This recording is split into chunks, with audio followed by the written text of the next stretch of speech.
60 이후 관계가 많다고 행복해지는 건 아닙니다. 정약용은 말했습니다. 사람을 가까이 할지 말지는 나이가 들수록 더욱 신중해야 한다. 젊을 때는 사람이 인생의 기회가 되지만 노년에는 사람이 짐이 될 수도 약이 될 수도 있습니다. 친구가 많아도 외로운 어르신, 자식들과 자주 만나도 서운한 부모님들이 많은 이유가 바로 여기에 있습니다. 오늘은 유배지에서 18년을 보내며 인간의 본성을 깊이 관찰한 정약용 선생이 남긴 노년의 관계 지혜 6가지를 어르신들 눈높이에 맞춰 깊이 있게 풀어드립니다. 정약용의 노년 인간관계 6가지 법칙 1. 친구는 적고 깊어야 한다. 정약용은 말했습니다. 친구는 많을수록 좋지 않다. 나이가 들면 더 그렇다. 젊을 때는 달랐습니다. 인맥이 곧 기회였고 사람을 많이 아는 것이 힘이었습니다. 명함을 나눠주고 모임에 나가고 동창회에서 연락처를 주고받는 일이 중요했습니다. 하지만 60을 넘어서면서 이상한 일이 생깁니다. 친구가 많아도 외롭고 사람을 만나고 와도 허전합니다. 왜 그럴까요? 나이가 들수록 관계에서 중요한 건 숫자가 아니라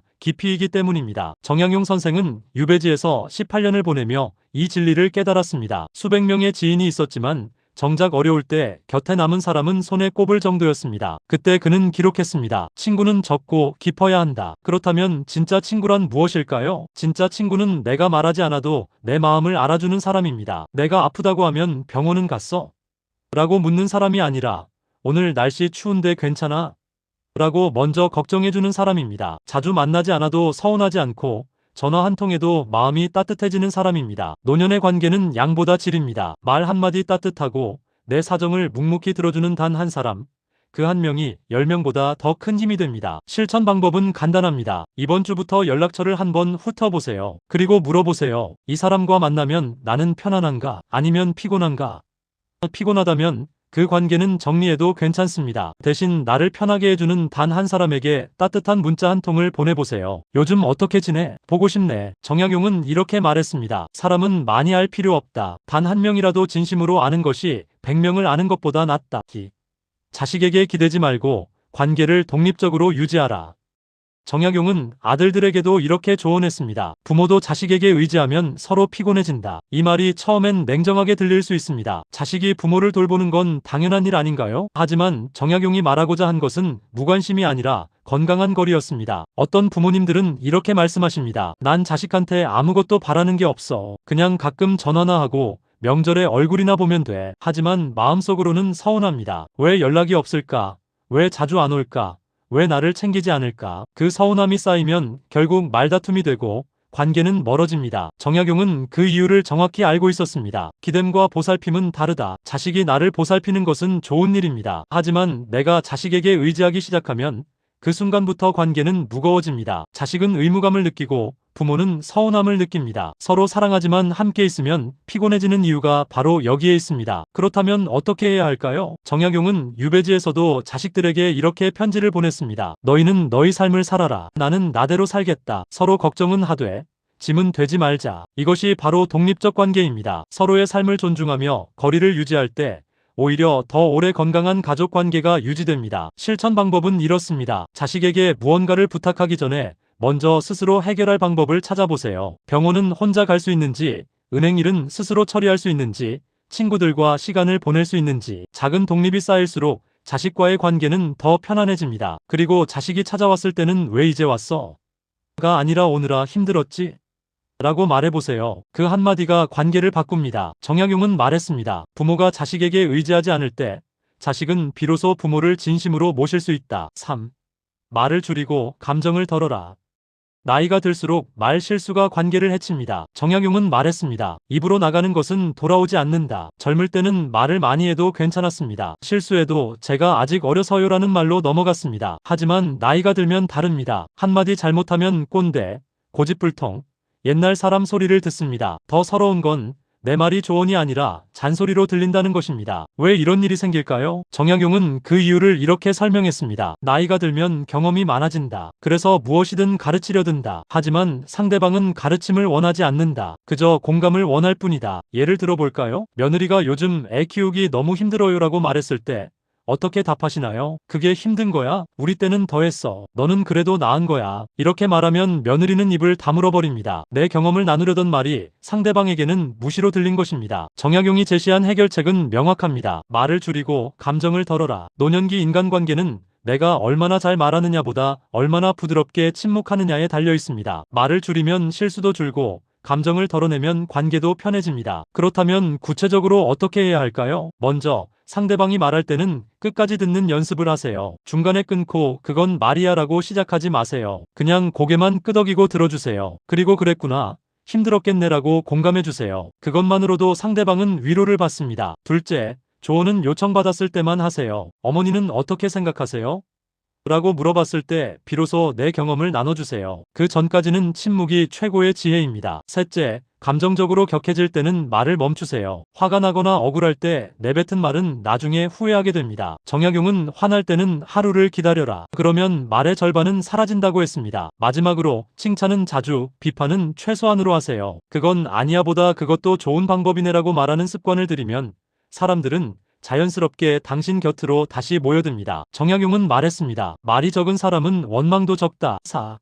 내가 먼저 좋은 사람이 되어라. 정약용은 늘 강조했습니다. 군자는 남을 탓하지 않는다. 나이가 들면 자연스럽게 불만이 많아집니다. 자식들은 안 챙겨주고 친구들은 연락이 없고 세상은 어르신들을 무시한다고 느껴집니다. 요즘 애들은 버릇이 없어 세상이 예전 같지 않아. 나 때는 안 그랬는데라는 말이 자주 나옵니다. 하지만 정약용은 반대로 질문했습니다. 내가 먼저 좋은 사람인가? 남을 탓하기 전에 내 모습을 먼저 돌아보라는 뜻입니다. 내가 자식에게 좋은 부모였는지, 친구에게 좋은 친구였는지, 이웃에게 좋은 이웃이었는지 돌아봐야 한다는 것입니다. 한 가지 예를 들어보겠습니다. 어떤 어르신이 이렇게 말씀하셨습니다. 요즘 젊은 사람들은 버스에서 자리도 안 양보해. 그런데 그 어르신에게 물었습니다. 어르신께서는 더 연세 많으신 분에게 자리를 양보하시나요?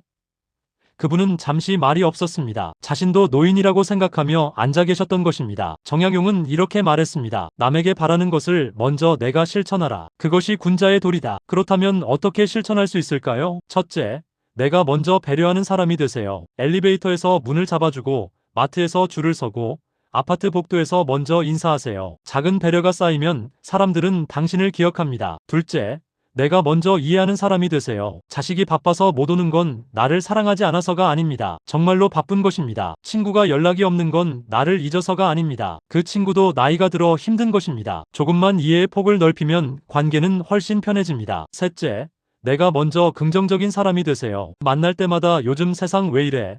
다 글렀어. 나는 안 되라고 말하면 사람들은 자연스럽게 멀어집니다. 대신 그래도 살만하네. 오늘 날씨 참 좋네.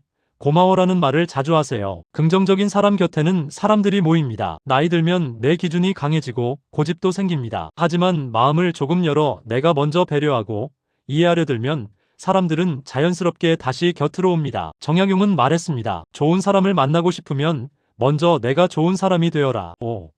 소문을 만들지 말고 소문 속으로 들어가지도 말라.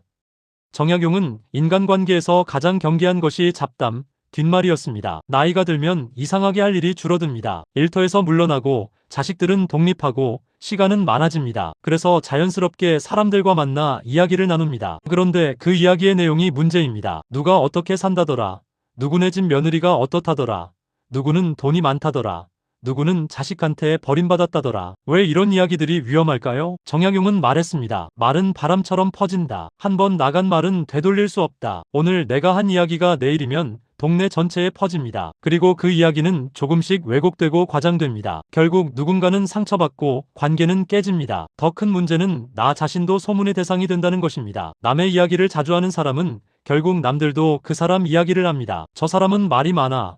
조심해야 해. 비밀 얘기하면 안 돼. 이렇게 소문이 돌기 시작하면 사람들은 자연스럽게 거리를 둡니다. 정약용이 제시한 해결책은 명확합니다. 소문을 만들지 말고 소문 속으로 들어가지도 말라. 남의 이야기를 하지 말고 남의 이야기를 듣더라도 그것을 다시 퍼뜨리지 말라는 뜻입니다. 노년에는 작은 말 한마디가 상처가 되고 오해가 되고 멀어질 이유가 됩니다. 그렇다면 구체적으로 어떻게 실천할까요? 첫째, 만났을 때 대화 주제를 바꾸는 연습을 하세요. 누군가 다른 사람 이야기를 꺼내면 그런데 오늘 날씨 참 좋지 않아? 요즘 뭐 재밌는 거 있어? 라고 자연스럽게 주제를 돌리세요. 처음에는 어색하지만 익숙해지면 관계가 훨씬 가벼워집니다. 둘째, 내 이야기를 하세요. 남의 이야기 대신 내가 요즘 읽은 책, 내가 본 드라마, 내가 다녀온 산책길 이야기를 하세요. 내 삶을 풍성하게 가꾸면 남의 삶을 궁금해할 시간이 줄어듭니다. 셋째, 소문을 들었을 때는 확인도 하지 말고 퍼뜨리지도 마세요. 그게 사실이야? 하고 물어보는 순간 소문은 더 커집니다. 그냥 그렇구나 하고 넘기세요. 내 입에서 나가지 않으면 그것은 소문이 아닙니다. 말을 아끼고 문제를 키우지 않고 조용히 삶을 가꾸는 사람에게 좋은 사람들이 모여듭니다. 정약용은 말했습니다. 말이 적은 사람은 적도 적다. 6. 마음이 맞지 않는 사람과는 거리를 둬라.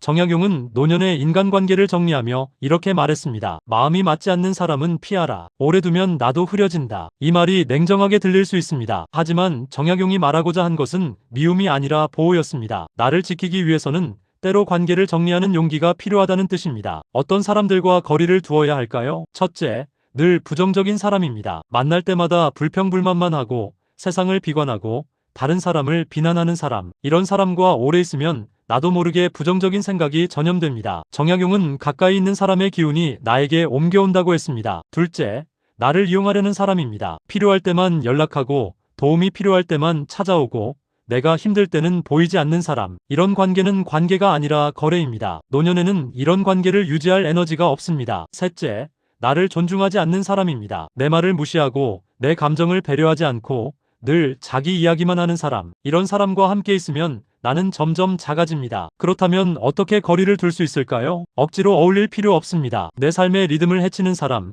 늘 부정적인 사람, 늘 이용하려는 사람이라면 조용히 거리를 두는 것이 오히려 나를 지키는 길입니다. 방법은 간단합니다. 연락이 와도 천천히 답하고 만나자는 제안에 요즘 바빠서라고 부드럽게 거절하고 조금씩 자연스럽게 멀어지면 됩니다. 싸우거나 관계를 끊을 필요는 없습니다. 그냥 조용히, 천천히, 자연스럽게 거리를 두면 됩니다. 그리고 그 자리를 좋은 사람들로 채우세요. 나를 편안하게 해주는 사람, 함께 있으면 웃음이 나는 사람, 내 이야기를 진심으로 들어주는 사람. 이런 사람들과의 시간을 늘리세요. 인생은 짧습니다. 특히 노년의 시간은 더 소중합니다. 그 시간을 나를 힘들게 하는 사람들과 보낼 필요가 없습니다. 정약용은 말했습니다. 좋은 사람 곁에 있으면 좋은 사람이 되고 나쁜 사람 곁에 있으면 나쁜 사람이 된다. 그러니 내가 누구 곁에 있는지를 항상 살펴라. 나이가 들수록 관계는 선택입니다. 모든 사람을 다 만족시킬 수 없고 모든 관계를 다 유지할 수도 없습니다. 그러니 용기를 내서 나를 지키는 선택을 하세요. 마음이 맞지 않는 사람과는 조용히 거리를 두고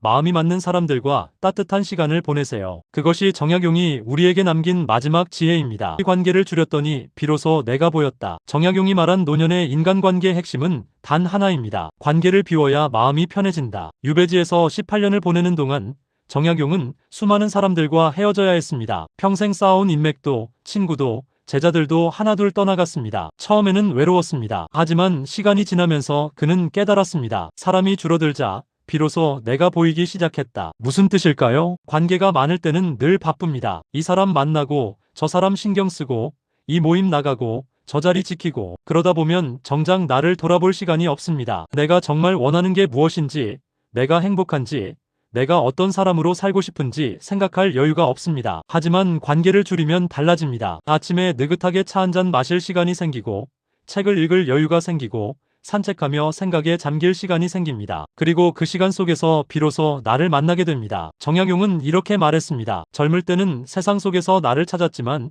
늙어서는 나 속에서 세상을 찾는다. 60 이후의 인간관계는 나를 지켜주는 울타리여야지 내 마음을 소모시키는 전장이 되어서는 안 됩니다. 필요 없는 관계를 정리하고 소수의 따뜻한 사람과 깊이 있게 지내는 것. 그것이 정약용이 말한 노년의 가장 큰 행복의 조건입니다. 오늘부터 시작해보세요. 연락처를 한번 훑어보고 마음이 편한 사람 3명만 남겨보세요. 그리고 그 3명에게 따뜻한 연락을 해보세요. 요즘 어떻게 지내? 보고 싶네. 그 작은 시작이 당신의 노년을 바꿀 것입니다. 정약용은 마지막으로 이렇게 말했습니다. 사람은 많이 만날수록 피곤해지고 적게 만날수록 평화로워진다. 노년의 지혜는 사람을 늘리는 것이 아니라 사람을 줄이는 데 있다. 관계를 줄였더니 비로소 내가 보였습니다. 그리고 그 속에서 진짜 행복을 찾았습니다. 오늘 이야기가 마음에 와닿으셨나요? 좋아요와 구독을 눌러주시면 더 많은 어르신들께 이 지혜가 전해집니다. 구독과 알림 설정을 해두시면 매주 새로운 인생 지혜를 받아보실 수 있습니다. 댓글로 여러분의 인간관계 경험을 나눠주세요. 함께 배우고 성장하겠습니다.